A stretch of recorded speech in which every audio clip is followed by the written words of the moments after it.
السلام علیکم۔ علم کی شمع میں آج آپ کے لیے لائے ہیں کراچی کا ایک بہت سنگین مسئلہ، بہت بڑا پرابلم، جبکہ اس کو پاکستان کا مسئلہ کہا جائے تو غلط نہ ہوگا، کیونکہ یہ پورے پاکستان میں ہی نظر آتا ہے، اور وہ ہے گلیوں میں موجود آوارہ کتے، جو ہر جگہ بہت زیادہ تعداد میں پائے جاتے ہیں۔ آپ کو اس وقت صبح کے مناظر دکھائے جا رہے ہیں جس میں آوارہ کتے روڈ پر گھوم پھر رہے ہیں، اور جس وقت ان کا جی چاہے اور جس کو ان کا جی چاہے کاٹ لیتے ہیں۔ راتوں کو بھونک بھونک کر لوگوں کی نیند خراب کرنا بھی ان کا محبوب مشغلہ ہے۔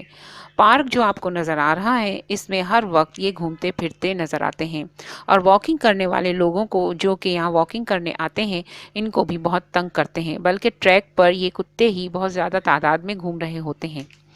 پاکستان میں کتے کے کاٹنے کے انجیکشن بھی دستیاب نہیں ہیں، لیکن اعلیٰ حکام کو ان کتوں کو پکڑنے کی کوئی فکر نہیں ہے، بلکہ ہم نے اپنے بڑوں سے یہ سنا تھا کہ پہلے کے زمانے میں ایک ڈاگ وین ہوا کرتی تھی، جو کہ حکومت کی طرف سے ہوتی تھی اور آوارہ کتوں کو پکڑ کر لے جاتی تھی، لیکن اب اس ڈاگ وین کا کوئی تصور تک نہیں۔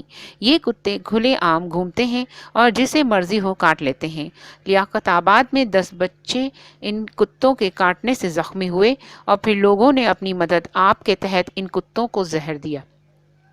اسی طرح رنچور لائن کا یہ واقعہ جو میں آپ کو بتانے جا رہی ہوں، 2 سال پہلے کا واقعہ ہے۔ رنچور لائن میں ایک پاگل کتے نے بہت سب کو تنگ کیا ہوا تھا اور بہت سارے لوگوں کو اپنا شکار بنایا، جس کے بعد سرے عام اس کو گلی میں پکڑ کر پھانسی دی گئی، اور اس کو پکڑنا بھی کوئی آسان کام نہیں تھا، کیونکہ وہ ایک پاگل کتا تھا۔ یہ ایک حکومت کی ذمہ داری ہے جس کی تعداد کو کنٹرول کریں، اور اس کی تعداد کو کنٹرول کرنے اور اسے پکڑنے کے اقدامات حکومت ہی کر سکتی ہے، جو بہتر صورتحال نکل سکتی ہے۔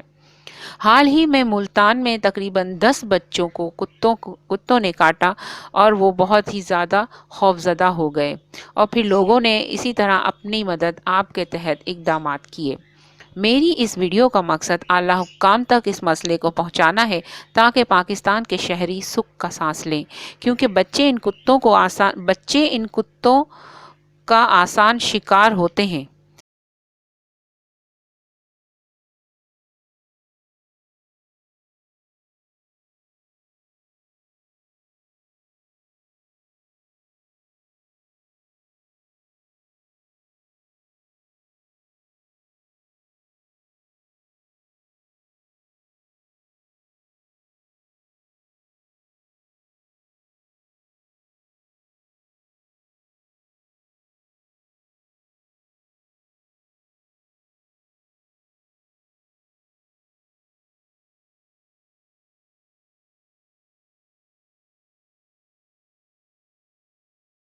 بہت بہت شکریہ۔